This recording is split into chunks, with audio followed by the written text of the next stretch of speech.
नमस्कार, दिन भर की बड़ी खबरों में आपका स्वागत है। आपके साथ मैं हूं सृष्टि। इस बुलेटिन में आज बात होगी मोदी सरकार से नाराज सहयोगियों की, विपक्ष की आवाज दबाने में लगी केंद्र सरकार की। जानेंगे कि बिहार में पीएम मोदी कैसे हुए फेल, मध्य प्रदेश में दूध और अंडे में कौन हुआ पास, उत्तर प्रदेश में क्या है प्रियंका की पॉलिटिक्स और आखिर में बात कांग्रेस में बढ़ी चिंता की। लेकिन तमाम बड़ी खबरों से पहले एक नजर सुर्खियों पर। लोकसभा में पेश हुआ बैंकिंग रेगुलेशन एक्ट 1949। वित्त मंत्री निर्मला सीतारमण ने पेश किया बिल। कहा, एक्ट में संशोधन कर बैंक उपभोक्ताओं के हितों की रक्षा करना चाहती है सरकार।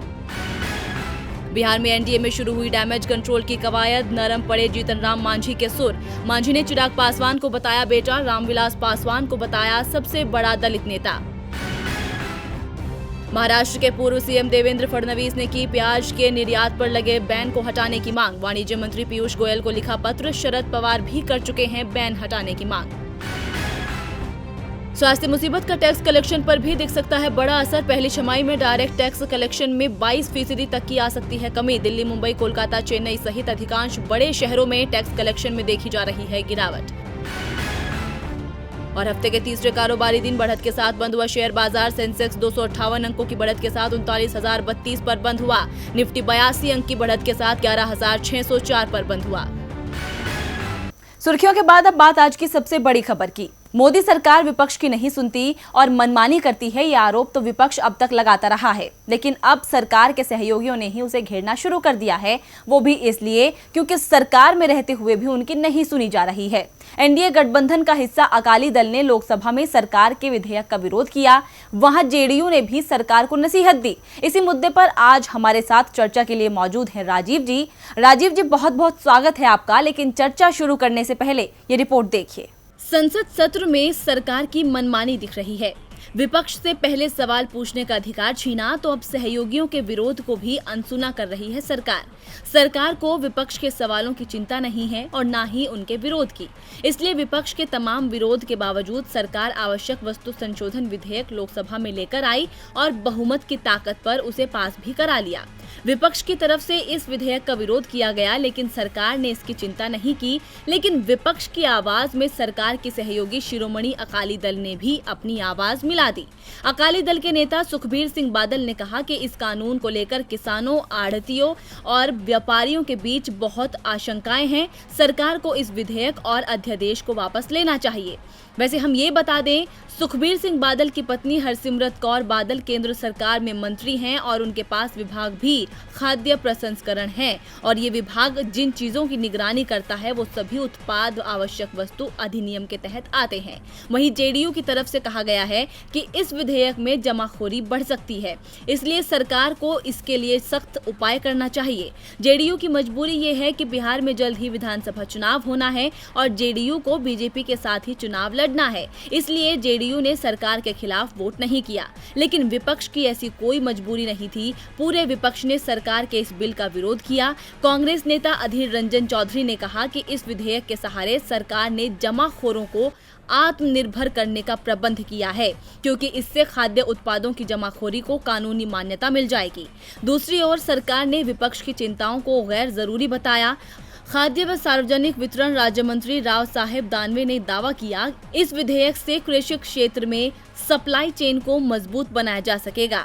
इससे अन्नदाता मजबूत होगा और निवेश को बढ़ावा मिलेगा। अब सरकार बहुमत की ताकत पर विधेयक तो पास करा ले गई, लेकिन क्या उसे अन्नदाताओं की भी चिंता है? राजीव जी, आवश्यक वस्तु अधिनियम विधेयक को सरकार ने बहुमत के दम पर पास करा लिया है। इसके कानून बन जाने पर अब अनाज, दलहन, तिलहन, खाद्य तेल, प्याज, आलू जैसी खाने पीने की जरूरी चीजें सरकार की नजरे में आवश्यक नहीं रहेंगी। यानी कोई भी कारोबारी किसी भी मात्रा में इसकी खरीद कर सकेगा। अन्नदाता को उसकी फसल का ज्यादा दाम मिले, ऐसा इसमें कोई प्रावधान नहीं है। लेकिन बड़ी बड़ी कंपनियों को जरूर काफी छूट मिल जाएगी, जिससे जमाखोरी बढ़ेगी। सरकार सिर्फ उद्योगपतियों के बारे में ही सोचेगी या उसे आम आदमी के बारे में भी सोचना चाहिए? देखिए सृष्टि, अगर भारत में घोषित तौर पर तानाशाही होती या पूंजीवादी सत्ता होती तो फिर उससे जनहित के फैसलों की उम्मीद करना बेमानी होता। लेकिन भारत में तो जनता की चुनी हुई सरकार है, इसीलिए उससे सबसे पहली उम्मीद यही होती है कि वो अपने हर फैसले में जनहित को सबसे पहले रखेगी। कुछ एक उद्योगपतियों के मुनाफे की फिक्र किए बिना जनता को अधिकतम राहत पहुंचे ऐसे कानून बनाएगी। लेकिन मोदी सरकार के दूसरे कार्यकाल में उसके बहुमत का घमंड और सत्ता का नशा इस कदर सिर चढ़कर बोल रहा है कि सरकार जन विरोधी फैसलों को जनता के हित में साबित करने की कोशिश कर रही है। खेती से जुड़े ताजा फैसले इस बात की पुष्टि करते हैं। अन्नदाता दिन रात मेहनत करके इस देश को लहलहाती फसलों का तोहफा देता है। बदले में उसकी ख्वाहिश इतनी ही होती है कि उसे उसकी मेहनत का सम्मानजनक दाम मिले और कर्ज से मुक्ति मिले। लेकिन सरकार की नीतियों के कारण उसे बार बार सड़क पर उतरकर विरोध प्रदर्शन करना पड़ रहा है। अपनी उपज को मंडी में बेचने की पहले जैसी सुविधा, कॉन्ट्रैक्ट फार्मिंग का विरोध और आवश्यक वस्तु अधिनियम 1955 में बदलाव न हो, यही मांग अन्नदाताओं और उनके संगठनों की है। लेकिन सरकार को ये फैसले उनके हित में लगते हैं क्योंकि इससे प्राइवेट सेक्टर को बढ़ावा मिलेगा और निवेशकों को आसानी होगी। कृषि को देश में उद्योग का दर्जा मिला है, लेकिन हमारे अन्नदाता उद्योगपति नहीं हैं, ये हम सब जानते हैं, जो मुनाफे का अनुमान लगाकर खेती करें और अपने उत्पाद को बेचें। वो तो फसल उगाते हैं और बेचते हैं और अगली फसल की तैयारी में लग जाते हैं। इसीलिए उनके हितों का ध्यान रखना सरकार की जिम्मेदारी है। अफसोस इसी बात का है सृष्टि कि सरकार केवल उद्योगपतियों के लिए अपनी जिम्मेदारी निभा रही है, आम जनता और अन्नदाताओं के लिए तो बिल्कुल नहीं। धन्यवाद राजीव जी तमाम जानकारी के लिए। अब रुख करते हैं अगली खबर का।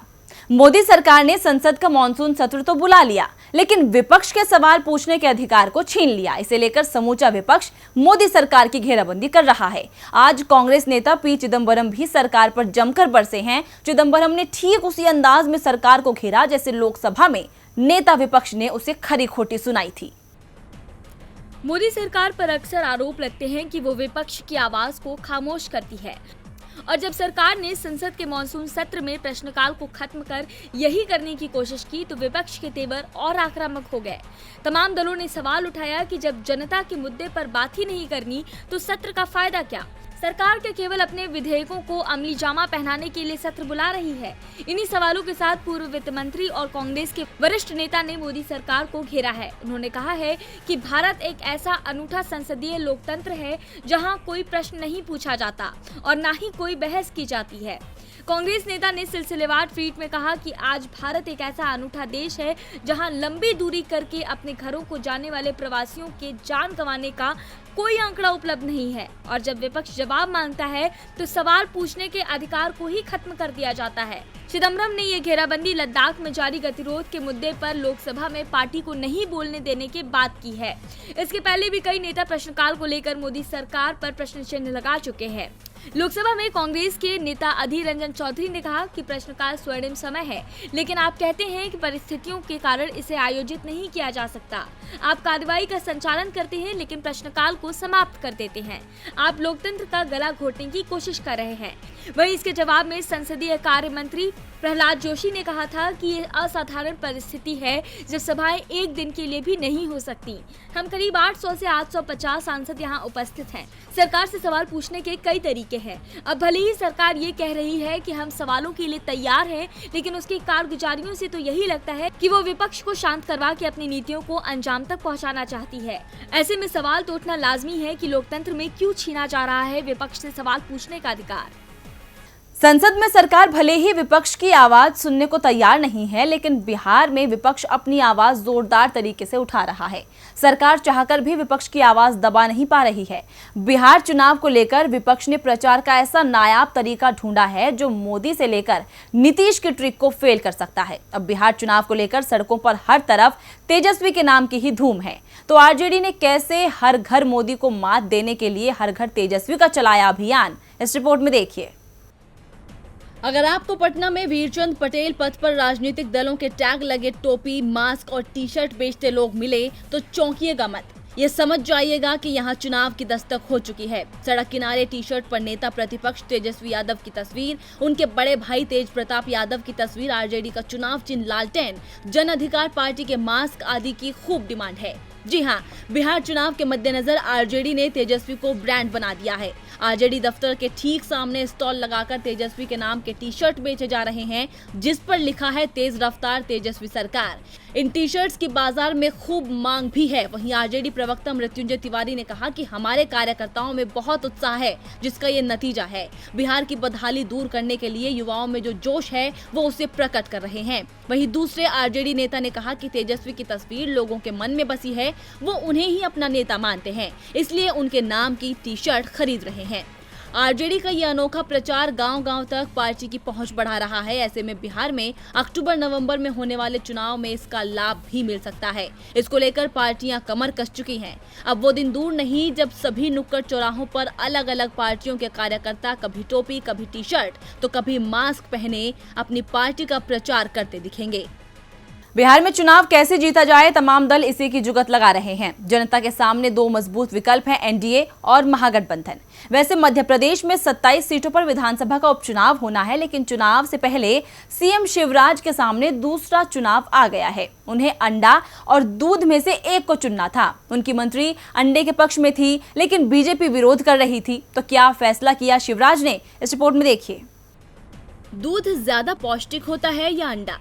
वैसे ये सवाल सीधा है, लेकिन आजकल मध्य प्रदेश की राजनीति में ये कुछ ज्यादा ही पूछा जा रहा है। विपक्ष भी सरकार से पूछ रहा है, जो बच्चा अंडा खाना चाहता है उसे नाश्ते में क्या मिलेगा? कुछ दिनों पहले मध्य प्रदेश की महिला एवं बाल विकास मंत्री इमरती देवी ने प्रदेश की आंगनबाड़ियों में बच्चों को पौष्टिक आहार के रूप में अंडे दिए जाने की बात कही थी। इसके बाद से ही इसे लेकर सरकार के तमाम मंत्रियों से सवाल पूछे जा रहे थे। ये सवाल ज्योतिरादित्य सिंधिया से भी पूछा गया। वैसे सिंधिया मंत्री तो नहीं है, लेकिन इमरती देवी को सिंधिया समर्थक माना जाता है और वो सिंधिया के साथ ही बीजेपी में शामिल हुई थी। इसके लिए उन्होंने विधानसभा की सदस्यता तक छोड़ दी थी। सवाल सिंधिया से हुआ, लेकिन इन्होंने इसे शिवराज की ओर बढ़ा दिया। सिंधिया ने कहा कि वो सरकार का हिस्सा नहीं है और राज्य में शिवराज सिंह सीएम हैं। वो ही फैसला लेंगे कि बच्चों को पोषण आहार के रूप में क्या दिया जाएगा। वैसे मध्य प्रदेश में आंगनबाड़ियों में बच्चों को पौष्टिक आहार में अंडा बांटने का फैसला कांग्रेस की कमलनाथ सरकार में लिया गया था और तब इमरती देवी ही महिला एवं बाल विकास विभाग की मंत्री थी। लेकिन अब सरकार बदल चुकी है और शिवराज सिंह चौहान राज्य के सीएम हैं और उन्होंने दूध और अंडे को लेकर अपना फैसला सुना दिया है और कहा कि बच्चों को अंडा नहीं दूध दिया जाएगा। उन्होंने बच्चों को पोषण आहार के रूप में अंडे का विकल्प खारिज कर दिया। मध्य प्रदेश में सीएम शिवराज की नीति से सिंधिया समर्थक मायूस हैं। वैसे मायूस तो महंगाई ने पूरे देश को कर रखा है। महंगाई और बेरोजगारी को लेकर कांग्रेस महासचिव प्रियंका गांधी ने पीएम मोदी से लेकर सीएम योगी तक सभी को आड़े हाथों लिया है। उन्होंने एक हैशटैग का इस्तेमाल किया, जिसके बाद पीएम मोदी के जन्मदिन पर सरकार का घिरना तय है। ना अर्थव्यवस्था का नाम है, ना हाथों को रोजगार देने का काम है। जीडीपी गिरती है तो गिरती रहे, बेरोजगारी बढ़ती है तो बढ़ती रहे, युवा भटकता है तो भटकता रहे। पीएम मोदी तो केवल सरकार की कामयाबियां गिनवाएंगे, लोगों के जख्मों पर मरहम नहीं लगाएंगे। आज देश का वो हाल हो गया है जिसमें युवा बदहाल हो गया है, लेकिन हुकूमत को आवाम की परवाह कहाँ। सरकार के इसी रुख पर जहां कल युवा सोशल मीडिया से लेकर सड़कों तक उसे घेरने वाले हैं, तो वहीं आज कांग्रेस महासचिव प्रियंका गांधी ने मोदी से लेकर योगी सरकार को आड़े हाथों लिया है। उन्होंने ट्वीट कर लिखा कि वाहरी सरकार, पहले तो नौकरी ही नहीं दोगे, जिसको मिलेगी उसको 30-35 से पहले नहीं मिलेगी। युवा सब समझ चुका है, अब हक मांगने वो सड़कों पर उतर चुका है। प्रियंका ने इस ट्वीट के साथ हैशटैग राष्ट्रीय बेरोजगार दिवस का हैशटैग भी इस्तेमाल किया। इसी हैशटैग के साथ देश का युवा कल मोदी सरकार के खिलाफ मोर्चा खोलने वाला है।